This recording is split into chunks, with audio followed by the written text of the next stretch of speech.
So my, male 29, wife, 27, has been a stay-at-home mother since the pandemic began. She lost her job because of the global issue, and given that we were stuck at home most of the time, we decided that it was better for us to fire our housekeeper and have her be a stay-at-home mom at least until the kids, young grammar school female, preschool male, toddler male, were a little older.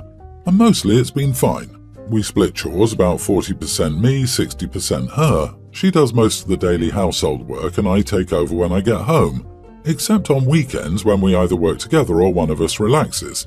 The thing is, I gave her free rein on the monthly financials of the household.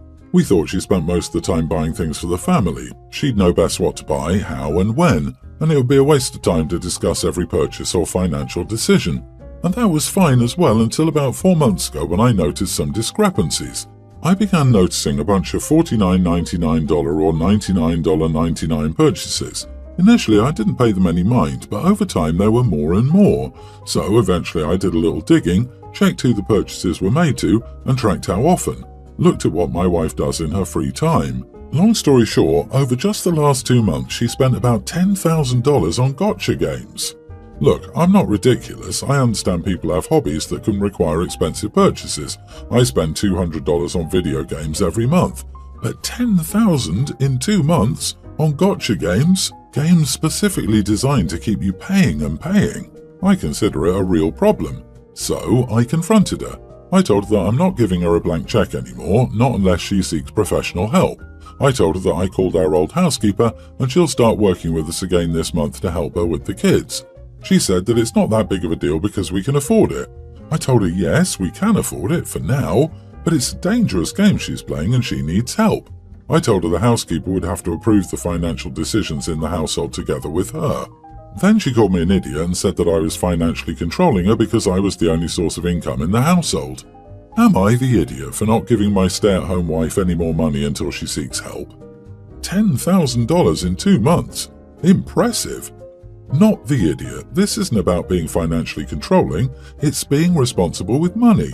Her argument that you can afford it is honestly terrifying. She spent $10,000 in 2 months on basically nothing at all. Nothing. It's not even gambling in the sense that she could have won something. She just spent it on digital nothingness. And if she keeps it up at that pace, you're not going to be able to afford it. You could lose your house, your savings. You could end up in the kind of debt you can't dig your way out of. She needs therapy. Yeah, I'll bet she didn't even realize it had gotten to that extent. Your wife has a problem, one that could potentially create significant problems for your family. Do you know if she was doing that with the money she earned before? Personally, I think she should go back to work to pay off her gaming addiction without a housekeeper. Given that you've already rehired the housekeeper, you should still expect better accountability, starting with paying the housekeeper's salary with her earnings. You are the idiot because this housekeeper thing is insane. Overall, I'm on board with this post, but you cannot put this on your housekeeper. She cleans houses. It's not her job to be a financial babysitter for your wife's app store addictions, and you're putting her in a terrible position by expecting this of her. It sets up an innocent worker to bear the brunt of your wife's abuse and insult when you're not around. Agreed, this took a wild turn. Why would your housekeeper be an appropriate person for this at all? Really, you need to have a conversation with your wife about it and why she's doing it. Did she know she spent that much? Is it an addiction? Is it depression? Do you actually just make enough money it doesn't matter? Is she financially literate? Does she have some kind of financial trauma that makes budgeting hard or impossible? And it just became relevant when she got into these games. From there, you can look into counselors or therapists, but suddenly and without warning, cutting her off and setting up a gatekeeper, a la your housekeeper, truly sucks. My husband, 26, and I, 25 female, have a young baby. After the first month or so, I took on full responsibility for the night feeds. This makes sense since I'm exclusively breastfeeding, and I think there's no reason why we both should have our sleep interrupted when there's not much my husband can add to that equation. To compensate, my husband usually takes the baby in the early mornings with a pumped bottle of milk, so I can get a few extra hours of sleep. Although the arrangement does work, the lack of sleep has been taking its toll on my mental health recently. In addition, although my husband is a great and very present dad 99% of the time, there have been multiple occasions very recently in which I felt I'm being treated as the default parent.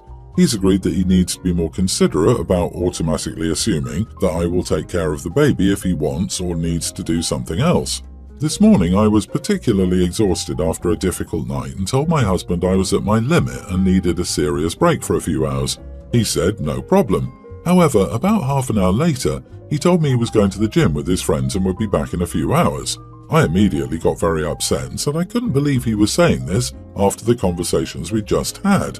He said going to the gym was important for his mental and physical health, so he needed to go. I said I really needed a break now and asked if he could at least go later, e.g. in the evening, so I could get a proper break first. He said I needed to be more flexible, that he would take over taking care of the baby as soon as he was home and that I could just rely on his mother to help out for a few hours. We live with my in-laws and went anyway. I feel very unsupported and alone. His mother is very helpful, but she has her own responsibilities, and I can't exactly ask her to contact nap with the baby for 3 hours while I relax and unwind. I appreciate that mental and physical health are important for new dads and new mums, so am I the idiot for wanting my husband to delay his workout for my benefit? You weren't forbidding him from the gym completely, just asking him to go at a time that worked better for the family. Honestly, all the stuff about his mental and physical health is irrelevant in this situation. There were several options to get his gym time in and not shaft you on sleep, and he chose none of them because he assumed you'd just pick up his slack. Not cool. Not the idiot, and your husband needs to step up. Husband can suck it on needing this for his mental and physical health. He's getting a full night of sleep each night because his angel of a wife is willing to take on the full burden of sleep deprivation for 9 solid weeks. Sleep deprivation is categorized as torture. She's willing to undergo torture for him so he can sleep at night, and he somehow thinks his mental and physical health comes before hers. That is a flaming pile of selfish BS. He is treating her as the default parent and thinks he gets cookies for putting in any effort. His job should be to take care of the baby solo for at least 5 hours a day, so she can get a solid chunk of sleep before she gets too exhausted and drops the baby. I don't think he's aware that he's the father of that child and that his responsibilities and priorities changed the second that child was born. He absolutely sees you as the default parent and is not pulling his weight. He needs to step up and grow up. Obviously not my decision, but I wouldn't recommend having more children with him unless he can prove he can be a good father and a good partner.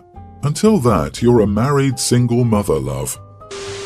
My parents host a barbecue for the 4th. I paid for all the meat and fixings. My mom made the sides and my sister-in-law made a dessert of strawberry shortcake, peach cobbler and blackberry cobbler. My mom invited some extended family and we hadn't even got to the desserts yet because my sister-in-law was going to reheat the cobblers in the oven before serving. I get in the kitchen and half of each dessert is gone, and I see my cousin grabbing leftover meats and she's heading out the door. This party was supposed to last at least a few more hours of just sitting around and shooting crap. I stopped my cousin and told her to put the food back. My sister-in-law comes in upset, like, what the heck? The cobbler is ruined for everyone because she left the crust on top undercooked, so she put it back in the oven to reheat it. So she's yelling at my husband, who didn't bring one single thing to the cookout other than her greedy self. My cousin started in on the tear fest and how she's a single mom of 4 and how she's heading to work soon so the kids who didn't come had to eat. She's literally taking half the food for 4 kids that was supposed to feed almost 24 people. I told her to leave the food and go. Instead, she dumps the plates of food on the ground so now no one can eat it. My sister-in-law started crying at this and my cousin yelled at her for playing the victim when she left. I'm awkwardly comforting my sister-in-law until my brother comes in because my cousin yelled at our grandma about hospitality. My aunt and her family left after that, and my mom was upset with me that I should have just let my cousin take the food to avoid all of this drama. I didn't think I was in the wrong because who takes half of the dessert before we even put them out? Everyone is acting upset at my sister-in-law and me, other than my brother, for just not keeping the peace of the party. Not the idiot, your cousin is one of a kind.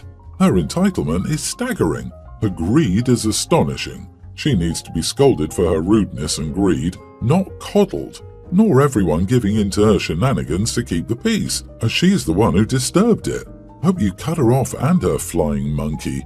That is some awful circus. You don't have to suffer the crap show if that's the only thing she brings to the table. Your family has created this monster just to avoid all the drama. They're all wrong. I had an aunt like this. She actually loaded up on food to go for her kids at the repast for my brother-in-law's funeral. After a while, people stopped inviting her places. I suggest you do the same with your cousin and anyone who supports her actions. She's a selfish human. And remember, no one that is desperate for food drops it on the ground. This is what I was thinking. No way would she have thrown all the food on the ground if she were really in a food insecure situation and needed to feed her kids. She's just a freeloader. Also, how did she think she was just going to sneak out with nobody noticing when she cut out half of 3 desserts?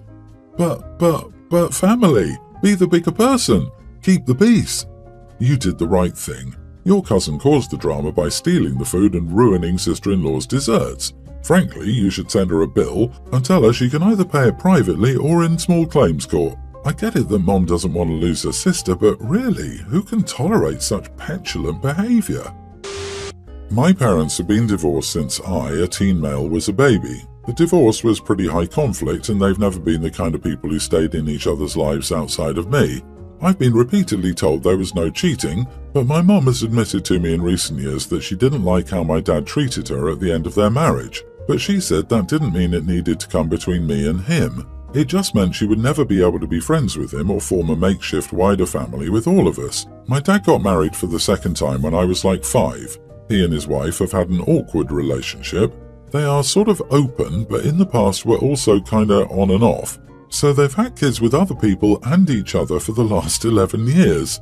The dynamic has meant they don't have a lot. Of us all, I'm the most financially secure because Mom has always taken good care of me and she can afford things my dad can't. We've vacationed every year except for 2020 and 2021. Sometimes we even go twice a year. I've been all over the world with my mom. Dad could never afford a vacation. I also get new clothes whenever I need or want something new, while they have to share a lot of hand-me-downs and thrift store buys. I get more gifts at Christmas every year and better gifts. They mostly get practical stuff while I get fun stuff. When I turned mid-teen, my mom brought me a nice but second-hand car. None of the others are that age, yet my dad and his wife won't be able to afford it. Same with vacations. My mom has always asked me where I'd like to go. Normally my first choice is one out, but only sometimes. But I always want to go to fun places. This is something Dad pointed out a lot in the last couple of years. He said it was all stuff many kids would like, and I was like, yeah, because Mum gives me the input in the decision of where. Dad was like, so you request these places? And I'm like, yeah. Mom and I got back from vacation last week, and when I went to my dad's, he was angry. He said I was selfish and cruel to request these vacations when I knew the other kids would love to go to all these places, and he accused me of intentionally choosing places they would never be able to go just to be an idiot to them. I said no, but I won't lie about where I want to go to spare their feelings. He said I should, that I should love and care about them enough not to let them miss out like that. I told him it wasn't my problem. Am I the idiot?